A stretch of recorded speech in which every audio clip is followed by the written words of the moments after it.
गंज में जगन और मगन दो भाई रहते थे। जगन कुछ समय से टांगों से चल नहीं पाता, बस बैठा रहता है। गर्मियों का एक दिन घर के आंगन में जगन बिस्तर पर बैठा हुआ है। मगन खाने के लिए आम की टोकरी लाया। भैया ये लीजिए, मैं आपके लिए आम लेकर आया हूँ। अरे वाह, तुम्हें पता है मैं अभी यही सोच रहा था कि कहीं से आम खाने को मिल जाते इस मौसम में तो बड़ा मजा आता। आओ बैठो मेरे पास।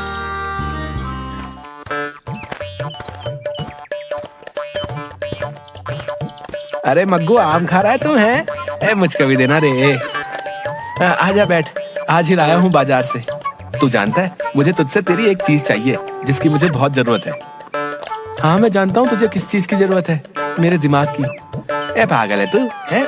इतने सारे भूसे का मैं क्या करूंगा? है खाली भूसे में आग लग गई तो मेरी तो जिंदगी बर्बाद हो जाएगी भैया। मुझे तो तेरी हाइट चाहिए, हाइट।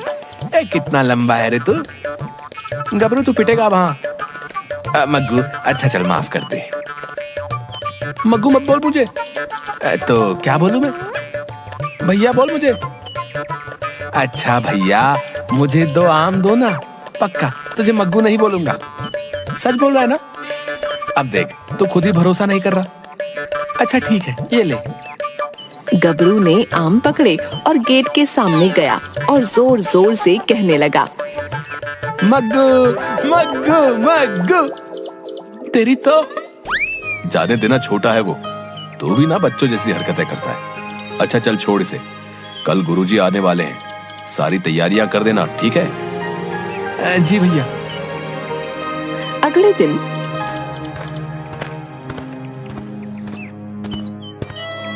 शाम को गुरुजी चलते हुए दिखाई दिए और मगन के घर पहुंच गए। मगन आंगन में झाड़ू मार रहा था। गुरुजी आप आइए। यात्रा कैसी रही आपकी? सब ठीक था मगन, क्या बात है जगन नहीं दिख रहा? गुरुजी अंदर है भैया, आप आइए। अरे जगन कैसे हो बेटा? मैं ठीक हूँ गुरुजी। तू तो बड़ा मोटा हो गया है। हाँ गुरुजी, इधर उधर जा नहीं पाता, अब क्या करूं? बेटा हर बीमारी की जड़ है मोटापा। ये ना खुद के लिए अच्छा है ना दूसरों के लिए। दूसरों के लिए? बेटा जिस दिन भगवान का बुलावा आएगा उस दिन तो खुद की टांगों पे जा नहीं पाओगे। अब भला क्यों दूसरों की टांगों को तोड़वाना है? बाहर से आवाज आई, मगन, ओ मगन, घर पे हो? ये ले खीर, प्रसाद है, सब लोग खा लेना। वाह दीदी, सही समय पर आई हो। आज हमारे घर में गुरुजी आए हैं। गुरुजी? कौन गुरुजी? वो हमारे माँ बाबा की तरह है दीदी, उन्होंने ही हमें पाला है। वो बहुत ही ज्ञानी पुरुष हैं, वो हर किसी की मदद करते हैं, उनके पास हर मुसीबत का हल होता है। उन्हें भी खिलाना ये ठीक है। और सुन, मुझे भी मिलना है उनसे, मिलवा देगा? क्यों नहीं दीदी, आप कल आना, आज वो थक गए हैं, बहुत दूर से आए ना इसलिए। चल ठीक है, मैं कल आती हूँ शाम को। ठीक है।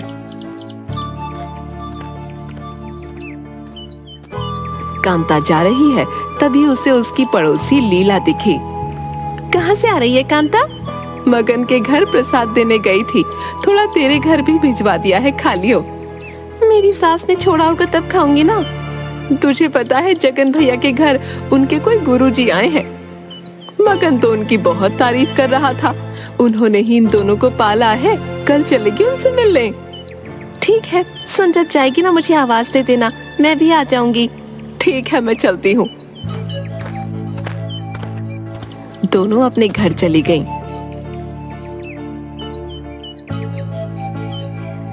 रात का वक्त गुरुजी और जगन खाने के लिए बैठे हैं। मगन ने खाना परोसा। वाह वाह मग्गू, तू तो बहुत ही बढ़िया खाना बनाना सीख गया है। धन्यवाद गुरुजी। तू भी बैठ, आजा।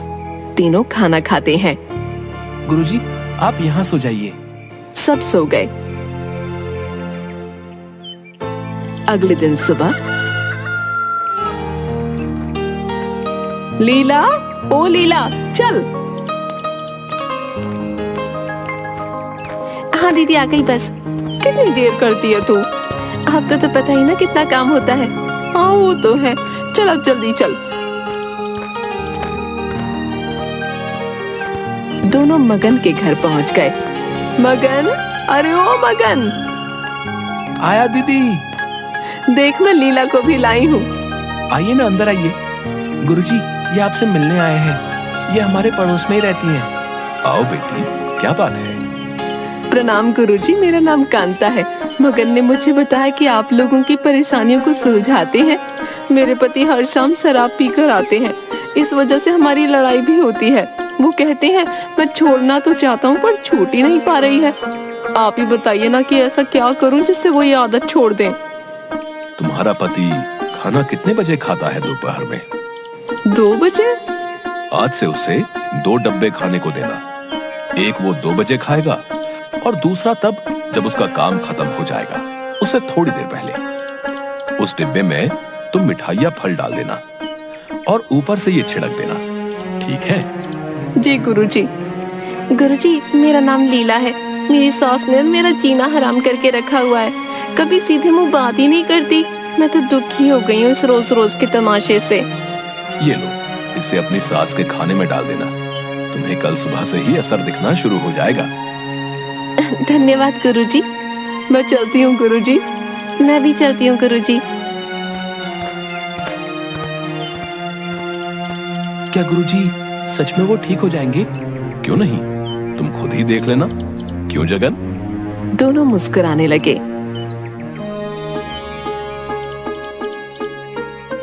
ये लीजिए।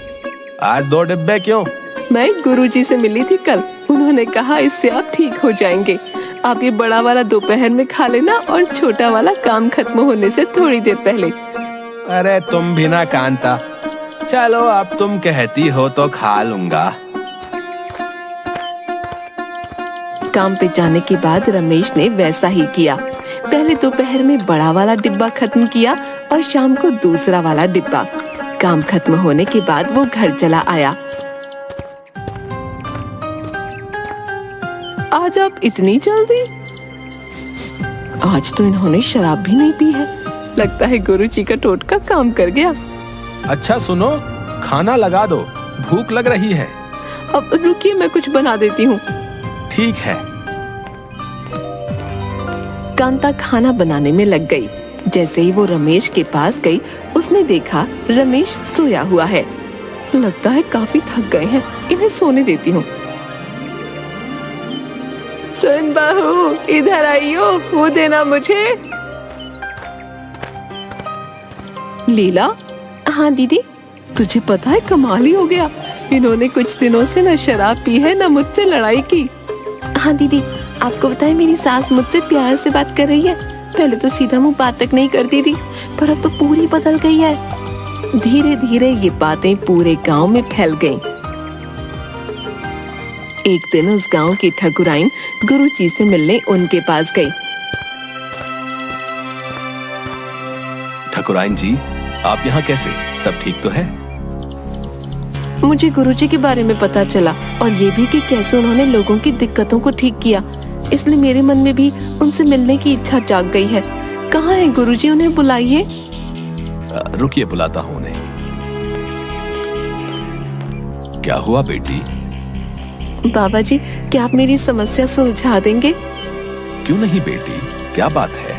बाबा, मेरे पति जब देखो काम करते रहते हैं, घर में रुकते तक नहीं है, बस आते हैं, खाते हैं और सो जाते हैं।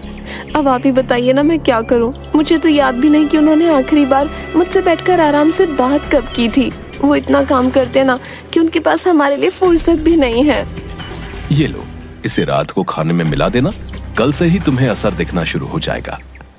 अगर आपकी बात सच निकली तो आप जितना धन मांगेंगे आपको मिलेगा। बेटी, जब हम किसी को धन देते हैं ना किसी चीज के बदले, तो हम सामने वाले की वो चीज खरीद लेते हैं। मुझे धन नहीं चाहिए, मैं ये सब दूसरों की मदद करने के लिए करता हूँ। और रही बात धन की, तो जब समय आएगा तो सब नसीब में खुद ही आ जाएगा। ठीक है गुरुजी, अब मैं चलती हूँ।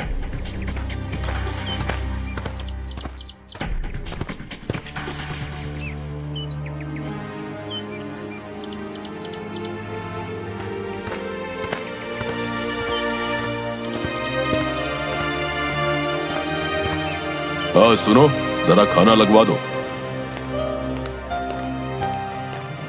जी अभी लगवाती हूँ। इनके खाने में ये डाल देती हूँ, क्या पता जैसा गुरुजी ने कहा वो सच हो जाए।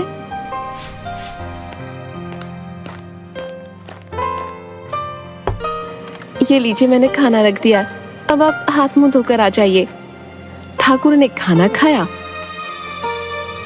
और चुपचाप चला गया और सो गया।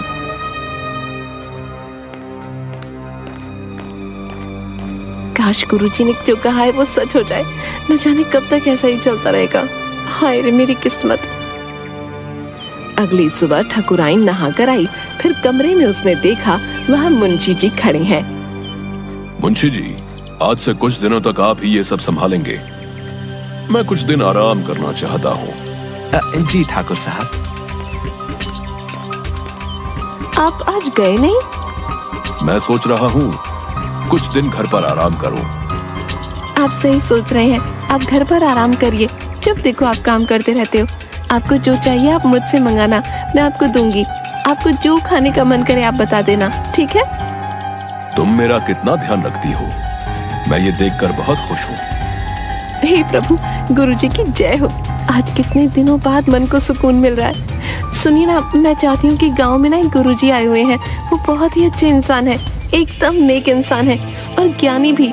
मैं चाहती हूँ कि हम उन्हें हमारे घर बुलाएं और साथ में गांव के सारे लोगों को भी बुलाएं, ताकि गुरुजी से मिलने का मौका सभी को मिल सके। जैसी तुम्हारी मर्जी, तुम्हारा मन है तो बिल्कुल बुलाओ। मैं आज ही जाकर गुरुजी को यहाँ आने का आमंत्रण देती हूँ। ठीक है। इसके बाद ठाकुराइन कुछ लोगों को लेकर अपने साथ जगन के घर पहुंची। मगन, घर पर हो? आया। गुरुजी घर पर है? हाँ, अंदर बैठे हुए हैं भैया के साथ। आप आइए। प्रणाम गुरुजी। क्या हुआ बेटी, सब ठीक है ना? हाँ गुरुजी, जैसा आपने कहा था वैसा ही हुआ। मैं तो बहुत खुश हूँ, मानो मन को सुकून सा मिल गया हो। मैंने घर पर एक आयोजन रखा है, आप कृपा करके वहाँ जरूर आइएगा। ठीक है बेटी, हम जरूर आएंगे। समारोह के दिन सभी ठाकुराइन के घर पहुँचे। आइए गुरुजी, आप यहाँ बैठ जाइए। आपको कुछ भी चाहिए हो तो इन्हें बता दीजिएगा, ये हर वक्त आपकी सेवा में रहेंगे। ये क्या बेटी, प्रसाद खुला क्यों छोड़ा है?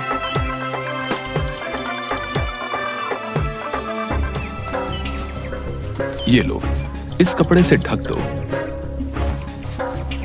ऐसे नहीं छोड़ते, ठीक है, खाने को। जी गुरुजी।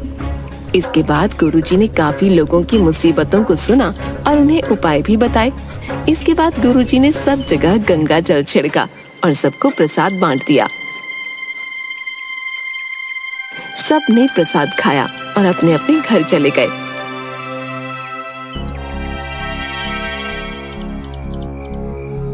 शाम को एक बांसुरी की आवाज पूरे गांव में फैल गई। एक आवाज आई और गबरू की छोटी बकरी चीकू उस आवाज की तरफ चलने लगी। गबरू ने जब देखा तो वो उसके पास गया। बकरी नहीं रुकी। गबरू ने उसे रोकने की कोशिश की, लेकिन बकरी के ऊपर उसका कोई असर नहीं हुआ।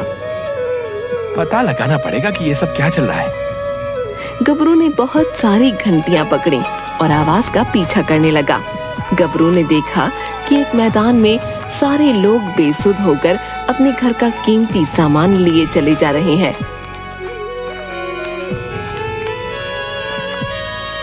छोड़ दो इन सबको, तुम हमारे साथ ये सब क्यों कर रहे हो? अच्छा, ये रह गया था, पकड़ो इसे भी, पकड़ लो इसे और बात दो। जैसे ही वो लोग गबरू की तरफ आए, गबरू ने घंटियां बजाईं और अचानक सभी लोग होश में आ गए। ये सब क्या हो रहा है? हम सब यहाँ, ये सब चोर हैं पिताजी, इन्हें आप सब पकड़ लो। सबने उन सबको पकड़ लिया। गबरू के पिताजी ने एक चोर के मुंह से कपड़ा हटाया। जगन, तुम खड़े हो सकते हो? अरे वाह, चमत्कार हो गया। देखो गुरुजी की कृपा से अब मैं चल सकता हूँ। अपना ये नाटक बंद करो। भैया आप, यहाँ ये सब क्या चल रहा है? मैं बताता हूँ ठाकुर साहब, इन्होंने हमें अपने वश में कर लिया था। उसी का नतीजा है कि आप सब यहाँ खड़े हैं। ये सब हमें लूटने आए थे। इन्होंने हमारा धन उस बैलगाड़ी में रखा है। आपने ये सब क्यों किया? लोग तो आप दोनों की कितनी इज्जत करते थे। अब चलो बताओ, दोनों ने ये सब क्यों किया? दोनों चुप थे। ठाकुरों के एक आदमी ने जगन के पैर पर लाठी मारी। जगन बोल पड़ा।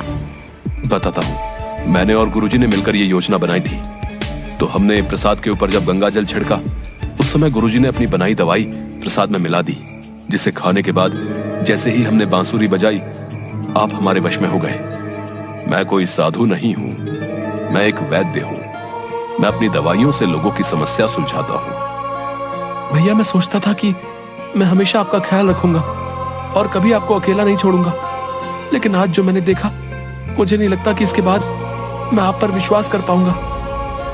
मैं तुझे एक अच्छी जिंदगी देना चाहता था, इसलिए मैंने ये सब किया। भैया, आपको सच में लगता है कि इन पैसों से मेरा भला होगा? मुझे माफ कर दे मगन। मुझसे बात मत करिए भैया। लेकिन आपने मेरे पति की वो आदत कैसे छुड़वाई? मैं समझ गया था कि तुम्हारा पति शराब छोड़ना तो चाहता है, लेकिन छोड़ नहीं पा रहा। इसलिए मैंने उसे थकान वाली दवाई दी, जिसे खाने से उसे काम के बाद थकान लगने लग जाती और वो सीधा घर आता और सो जाता, जिससे उसकी पीने की आदत छूट गई। और आपने मेरी सास को कैसे सुधारा? बेटी, दवाइयों के उपचार और थोड़ी सी बुद्धि का इस्तेमाल कर ही मैंने सबकी समस्याओं का समाधान किया है। आपने ये सब क्यों किया? आप तो बड़े अच्छे इंसान थे, आपने हम सबकी मदद की थी, फिर भी ऐसा क्यों किया? मजबूरी थी ठाकुराइन। हम एक अनाथ आश्रम चलाते हैं। वहाँ कई ऐसे बच्चे हैं जो अनाथ हैं, दिव्यांग हैं। उनके जीवन को बदलने के लिए हम ये सब करते हैं, ताकि उन्हें बेहतर जिंदगी दे सकें। कुछ दिनों से आश्रम में दान दक्षिणा ना के बराबर थी, इसलिए हमें ये कदम उठाना पड़ा। इतना नेक काम करते हो और इस तरह के काम में शामिल होते हो, तुम्हारी सजा यह है कि तुम वो आश्रम जिंदगी भर ईमानदारी से चलाओगे और हमेशा उन बच्चों का ख्याल रखोगे और उनकी देखभाल के खर्च में होने वाला धन हमारी तरफ से आएगा। आप हमारी मदद क्यों कर रहे हैं? क्योंकि तुम नेक इंसान हो। तुम्हारा केवल रास्ता गलत है, लेकिन इरादा गलत नहीं था। इतना तो हम कर ही सकते हैं। आपका बहुत बहुत धन्यवाद। आप जगन को भी छोड़ दीजिए, वो एक अच्छा इंसान है। ठीक है, छोड़ दो जगन को। मगन, तेरे भाई ने हमेशा तेरा भला ही चाहा है। उसके साथ ऐसा मत कर। तू माफ कर दे अपने भाई को। उसने जिंदगी भर जो भी किया सिर्फ तेरे लिए किया, जबकि वो तेरा सगा भाई भी नहीं है। लेकिन मुझे जानना है गबरू, ये सब होश में कैसे आए और तुम कैसे होश में आए? क्योंकि मैंने लड्डू खाया ही नहीं था। मेरा लड्डू मेरी बकरी चीकू ने खा लिया था, और जब मैंने चीकू को उसकी घंटी की आवाज से ठीक होते हुए देखा, तो मैंने सारी बकरियों के गले से घंटियां निकाल दी और अपने साथ यहाँ ले आया, और उनकी आवाजों से अब सभी ठीक हो गई। क्या बात है गबरू, तुम तो काफी बुद्धिमान हो। वो तो मैं हूँ। सब हंसने लगे। मुझे माफ कर दीजिए ठाकुर साहब, मैंने आपको वो दवाई खिलाई। कोई बात नहीं, इस वजह से मुझे कुछ दिनों का आराम तो मिला। आप ही तो कहते हैं, जो होता है अच्छे के लिए होता है। इस बहादुरी के लिए मैं गबरू को एक पुरस्कार जरूर दूंगा। मग्गू देख, मुझे तो इनाम मिलेगा। इसके बाद से गुरुजी और जगन उस अनाथ आश्रम को सही ढंग से चलाने लगे और एक अच्छी जिंदगी बिताने लगे।